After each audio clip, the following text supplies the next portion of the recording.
Hello, y'all. We are back with another chapter of Gooney Bird. So today we are in chapter 5, and I hope you've enjoyed reading so far. And so we're going to pick right back up in chapter 5 for Gooney Bird, okay? All right. On Tuesday, all of the children, including Felicia Ann, arrived at school early, even Malcolm, who had never been early before. Teresa had a flower in her hair. Ben was wearing a vest. Calico had a tiny bit of pink lipstick on her lips, and Barry Tuckerman was wearing a polka dot bow tie. "Good morning, class," said Mrs. Pigeon. "Don't you all look very nice?" "You do too, Mrs. Pigeon," the children said, and Mrs. Pigeon blushed. "Well," she said, "I thought I wore my new shoes today." Usually, Mrs. Pigeon wore soft, comfortable shoes, but today she was wearing very shiny, high-heeled shoes with gold buckles. The principal, Mr. Lowry, made announcements on the intercom. He announced a bake sale and a birthday and a meeting of the crossing guards. A fifth-grade boy read a poem about Christopher Columbus over the intercom. Everyone in the school said the Pledge of Allegiance together. Then it was time for school to begin. "But Gooney Bird isn't here," Nicholas called. No, Mrs. Pigeon said. "She isn't. She seems to be absent today. Maybe she has the chicken pox." The class was silent. The room seemed sad. The lights seemed dim. Even the gerbils, who usually scrunchied noisily around in their cage, were very subdued. George Washington, in his portrait on the wall, looked as if he might cry any minute. Slowly, the children took their social studies books from their desk and turned to the chapter called Cities.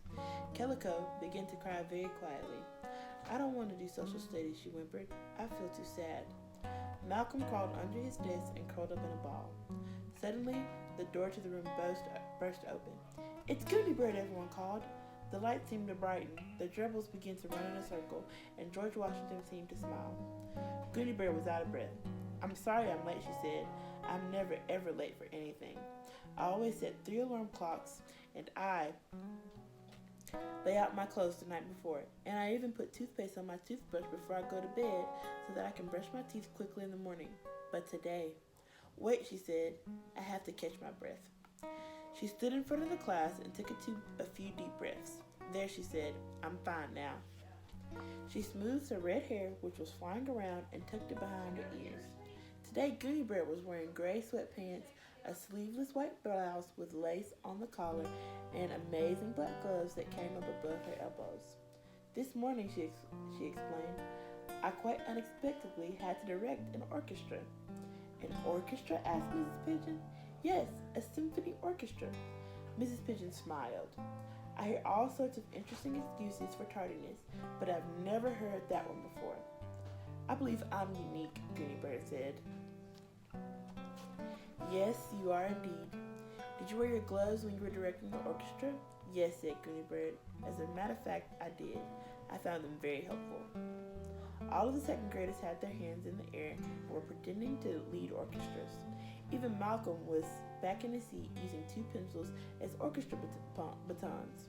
Gooney Bird headed toward her desk. She looked around at the other children's open books. "I see we're in the middle of social studies," she said. Mrs. Pigeon slipped one foot out of a high-heeled shoe and rubbed it with her hand. Then she put her shoe back on. "Actually," she said, "I think the class would appreciate it if we held story time. If we held story time a little early today." "Yay!" called the children, and they closed up their social studies books. "A Gooney Bird story?" Gooney Bird asked. "Yes," said Mrs. Pigeon. "Yes!" called all the children. Gooney Bird smoothed her long gloves. She went back up to the front of the room. "Which one would you like to hear today?" she asked. How Catman was consumed by a cow?"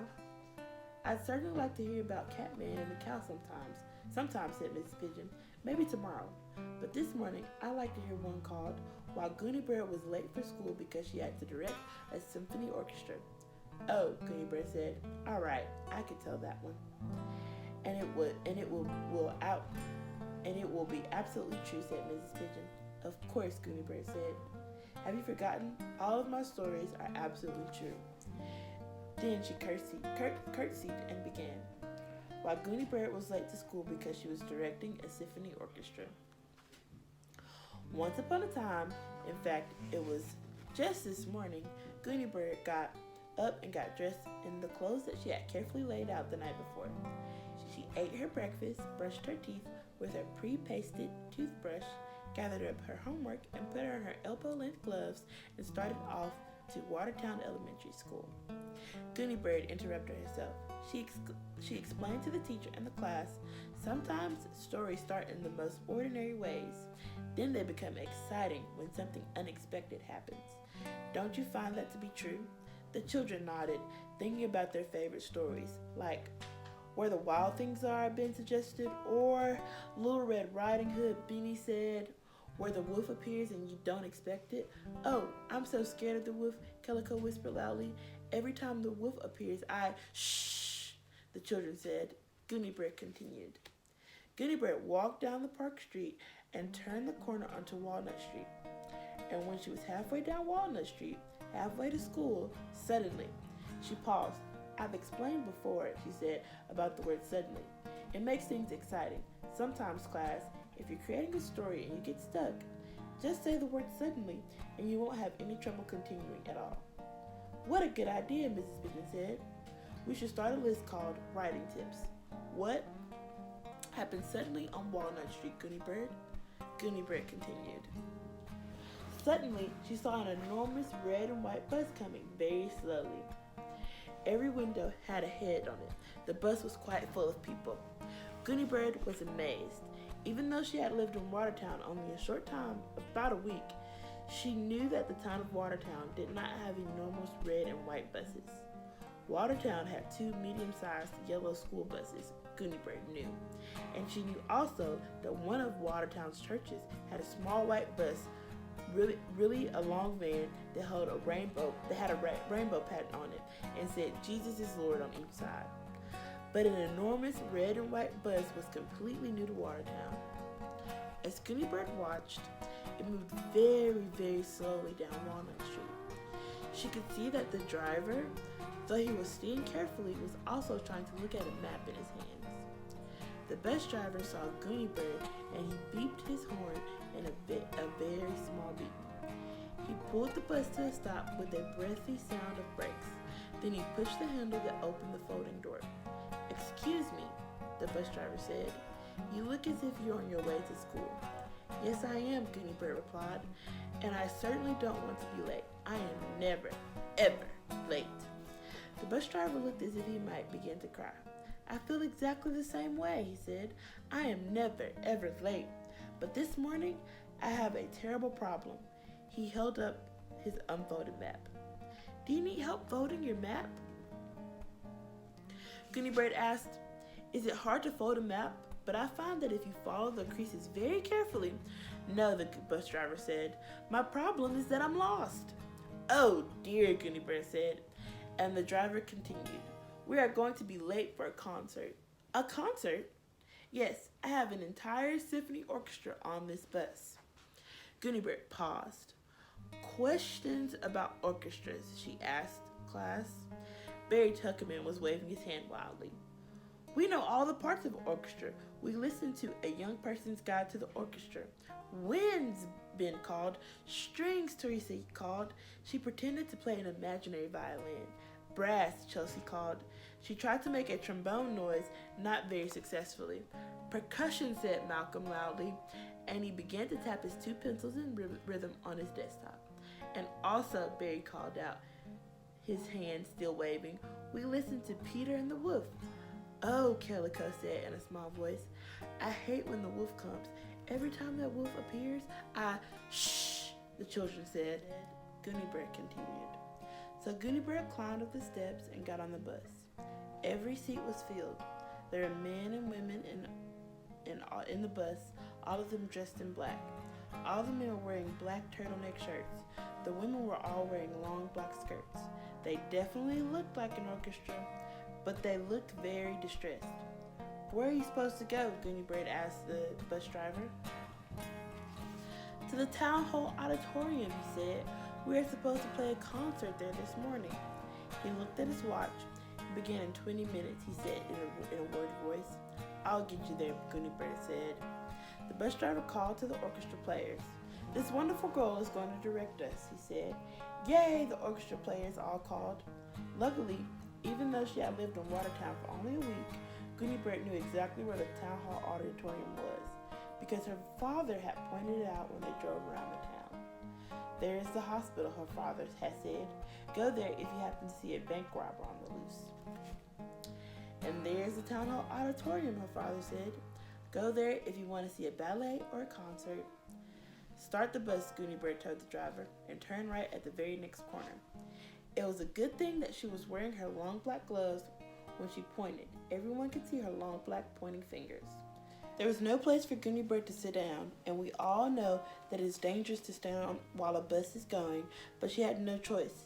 She stood beside the bus driver and held onto the side of his seat. He promised to drive very, very carefully. Next, turn left, Gooney Bird said and pointed. And there we are, she told him. You see the large brick building? That's the town hall auditorium. Yay, the orchestra players called again. The women began to comb their hair. Thank you for directing us, they all said to Gooney Bird as they got out of the bus. The driver had opened the luggage compartment and was lifting out cellos. You will be late to school, one man said as he picked up a large black case. Trombone, he explained. Yes, I will, Gooney Bird said. I will be tardy. Is there some way that we can thank you for leading our orchestra, he asked. Gooney Bird thought for a moment. Finally, she thought of a way, and she whispered it to the trombone player. He nodded. Yes, he said, we will do that. One by one, the musicians thanked Gooney Bird, and she said goodbye and hurried down the street to Watertown Elementary. She arrived at school just as the class was about to read cities in their social studies books. The end. Questions, anyone? Gooney Bird asked. Was there a drum player? Malcolm asked. Yes, Gooney Bird said. Every single part of a symphony orchestra was there, even a harp. Oh, Malcolm said slyly. I wish I could have seen the drum player. I love drums. You will, Gooney Bird said. Was there a flute player? Chelsea asked. Two, Gooney Bird said. I wish I could hear the flute players, Chelsea said. You will, Gooney Bird said. I have a question, Gooney Bird, Mrs. Pigeon said. What was it that you whispered to the trombone player? Secret, Gooney Bird said. But you'll find out at 12 o'clock sharp. That's lunchtime, Mrs. Pigeon pointed out. Precisely, Gooney Bird said. Now shall we turn to our social study books? All the morning, the children and Mrs. Pigeon took glances again and again at the big clock on the wall. They did social studies and arithmetic and had a snack in the middle of the morning. Then they did a reading and art. Finally, just as the clock hands moved to 12 o'clock and the second graders were about to reach for their lunch boxes, Gooney Bird announced, Here they are. She pointed at the large windows on the side of the classroom. The children all stood up and watched through the windows as a red and white bus pulled up and parked. When the door of the bus opened, the orchestra players came out one by one, holding their instruments. They arranged themselves in a semicircle on the lawn facing Watertown Elementary School. The conductor, holding a baton, stepped to the center and lifted his arms. Too bad he doesn't have long black gloves, Gooney Bird murmured. Mrs. Pigeon opened the window so they could hear better. The orchestra began to play a slow, steady, stately melody. When it was finished, the conductor bowed. Then he turned to the windows and explained, This was a sarabee. It's kind of a dance. We play it one more time in honor of Gooney Bird Green. So the orchestra played the short sarabee again, and the children danced around the classroom in a very serious and graceful way.